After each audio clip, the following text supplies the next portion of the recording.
Eu, por ordem alfabética, eu vou começar pelo Aldo Rebelo aqui.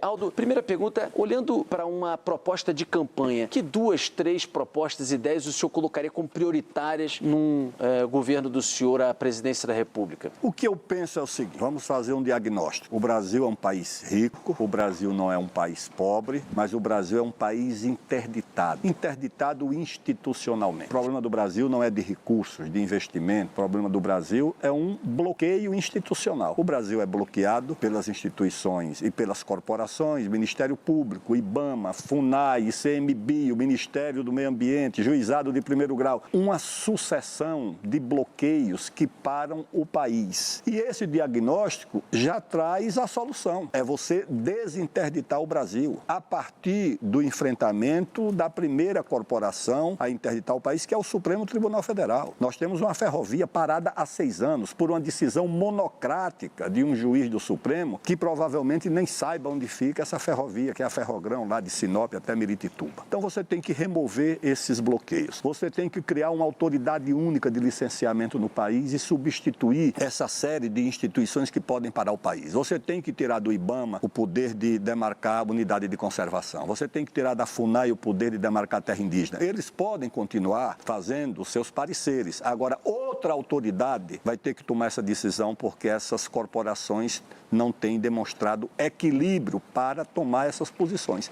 Então, em resumo, é o Brasil rico, que tem a maior fronteira mineral do mundo, que tem a maior fronteira de energia do mundo, que tem a maior fronteira de biodiversidade do mundo, que tem a maior fronteira de agropecuária e de agroindústria do mundo, para falar em 4 fronteiras. O Brasil é um país olhado com ambição, como as terras raras, por exemplo, que interessam ao americano, ao chinês, à Alemanha, a todo mundo. E o Brasil, se desinterditado, ele vai ter, sim, grande possibilidade de enfrentar o problema dos juros, de criar um fundo soberano de terras raras e minerais estratégicos, de criar títulos lastreados em terras raras e minérios estratégicos, de começar a reverter a curva da relação dívida-PIB e dos próprios juros. Então o Brasil tem para onde ir, basta desinterditar o Brasil. Começando até com um diagnóstico, acho que é um problema de falta de imaginação no Brasil. O brasileiro, ele perdeu tanto a esperança em si próprio que a gente sequer consegue se imaginar como o que nós deveríamos ser, que é uma das 5 maiores nações do mundo. O Brasil nasceu para ser uma das 5 maiores nações do mundo. E o objetivo nosso, até por isso o nome do nosso partido é Missão, é em 30 anos colocar o Brasil na mesa com China, Rússia, Estados Unidos e Índia, determinando o que é importante no mundo. Nós temos território, nós temos população, nós temos recursos e o que nos falta na prática é imaginação. E aí as propostas dentro dessa imaginação, devolver o território do brasileiro aos brasileiros, retirar o crime organizado das áreas que ele hoje ocupa, fazer uma reforma fiscal acompanhada de uma reforma de competitividade para permitir que empresas se instalem no Brasil e que o brasileiro tenha a possibilidade de ganhar dinheiro, gerar empregos de maneira livre.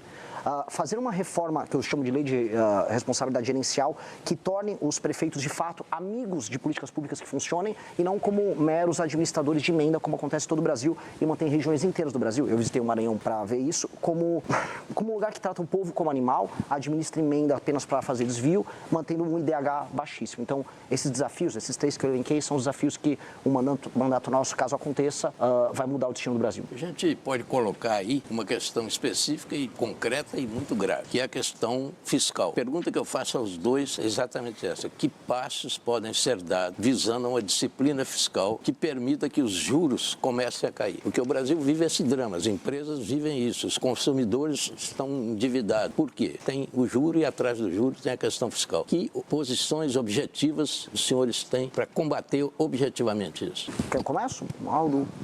Eu acho que a gente tem que começar com uma reforma fiscal na área da despesa. Nós temos, a experiência internacional mostra que o controle de gastos no longo prazo, ele cria regimes fiscais mais funcionais e que conseguem segurar a curva da dívida. O nosso deputado federal, Ken Kataguiri, ele produziu uma PEC junto com outros deputados que faz um controle justamente dessas despesas e que é muito enfática e é muito rígida. Essa reforma, ela endereça não só privilégio do judiciário, mas endereça questões como, por exemplo, indexações que envolvem BPC e aposentadoria, renúncias fiscais de lobbies poderosíssimos. Essas renúncias fiscais têm um impacto fiscal gigantesco.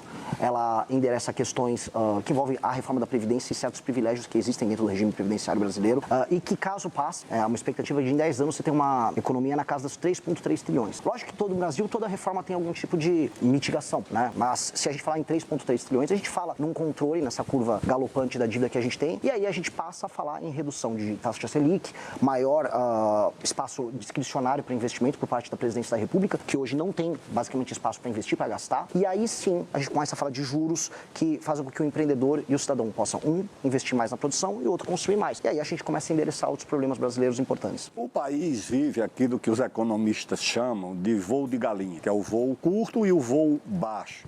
O atual governo tem duas políticas econômicas. Uma é aumentar a despesa e a outra é aumentar imposto para pagar despesa em ano eleitoral. Política de crescimento o governo não tem. O país tem crescimento sofrível, porque não tem como um país crescer com taxa de juros de 15%, que é a taxa oficial. A taxa real no banco é mais do que 20%. E com uma relação de investimento do PIB de 16% do PIB. Você olha para a China, é 3% de juros e 40% de taxa de investimento. Eu acho que o Brasil tem como reduzir despesa, e é preciso reduzir. Não é fácil, porque agora o Supremo acabou de dizer que o teto do judiciário é de 76 ou 78 mil reais, com a antecipação de quinquênio e outros benefícios para o judiciário. Então, eu creio, diferente do que acha o Renan, que o primeiro passo é fazer o ajuste pela receita. O país começar a crescer, remover os obstáculos ao crescimento do país, remover os obstáculos criados pelo Supremo, criados pelo Ministério Público, criados pelo IBAMA, criados pela FUNAI, criados pelo juiz de primeiro grau. Você olha num país que a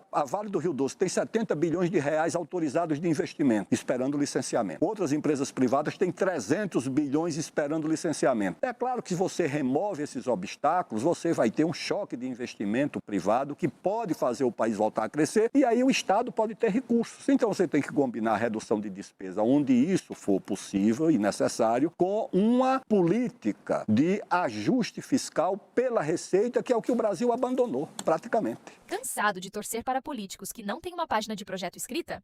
Se você busca profundidade, técnica e a coragem de quem estuda o Brasil de verdade, seu lugar é aqui. Inscreva-se no @14cortespolítica e acompanhe a construção da única alternativa real ao sistema.